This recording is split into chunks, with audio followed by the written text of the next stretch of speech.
Well, wasn't yesterday kind of fun? Hi, I'm Jim Sunderwirth from my swing. I hope you saw yesterday because we were singing the song about Moses, the very story that we're talking about today. Now, here's the thing I want to point out today.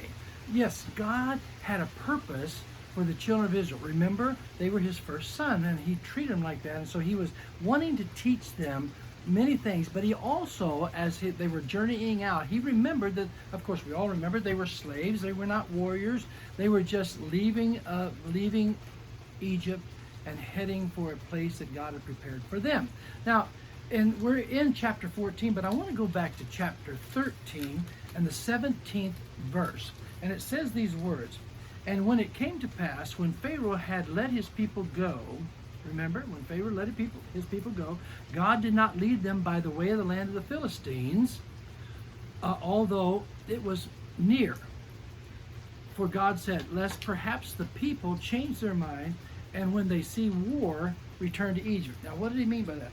Okay, if you left Egypt and you went right by the Mediterranean Sea up to the land of the Philistines, it was about 11 days, 12 days. And you could be at the place where you wanted to be. Well, God didn't take them that short route because he said they were just slaves. They were not warriors. They were always being taken care of by another country. They didn't have to worry about wars and how to fight. And God knew that. So he took them down a long way. He took them down through the desert to a place at the Red Sea. Now, it was a crazy thing, and it seemed like to me that there's a lot shorter way. Why couldn't go the short way? Sometimes God, I just want to point out today, sometimes God takes us the long route because he needs to build character. He needs for us to learn how to trust him before we face other things. And so he took them down a long way to the Red Sea. Well, as they went, I mean, how many times, especially in America, do you want the shortcut? I mean, we have microwaves now that we don't have to wait for stuff, We jump in our car, we can be across town in just minutes because we don't want to wait. I mean, we just, things, it's so easy. Especially today, when you think about kids, and for us, one time we want a home and we want it right away. We want it all filled with furniture and with the latest stuff, and we want it now, and we don't want to wait. And sometimes we have to go through it with our jobs. We have to go through training, and we have to go through experience, and we have to. I was talking to a young man the other day, and he was working out for a new job, and my goodness, it takes him 2 years to get ready for the job that he really wants. And yet now he's saying, I don't think I want to wait that long. I'm just going to go out and get me a job. Well, we just can't wait. And that's the way it is sometimes it is with marriage. We just can't wait. We just got to get it and get it now.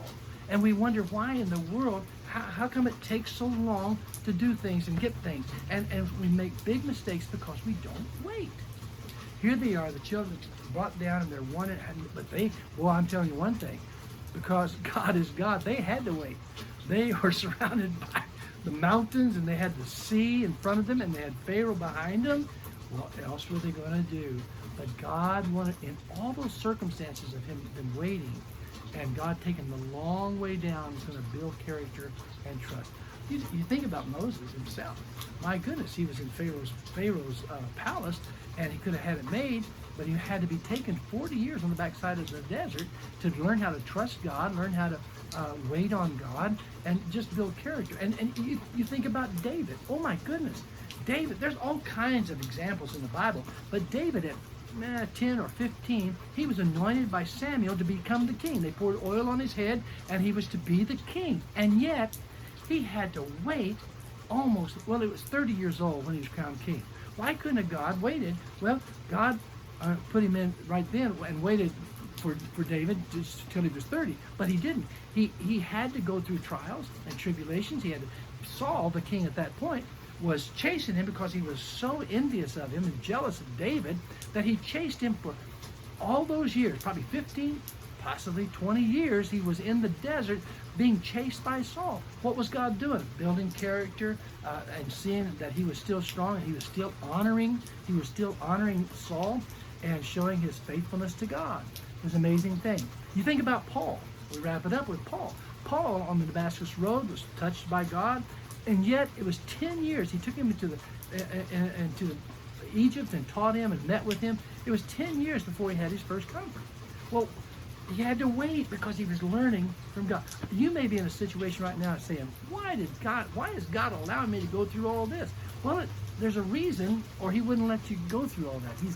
He's got a purpose for it. Learn from it. Rest in him. Trust him. And know that all things are going to work together, and he's going to bring you to a predicted end if you'll just trust him right what you're going through right now. Okay? You're his son. He loves you. You're his daughter. He loves you. So trust him right now. And, God has a way. Yeah, he does it. Sometimes it's a little longer, and that's okay. When you get there, you'll be glad you went through it. Okay? Just a thought. I guess I better wrap up. Talk to you tomorrow.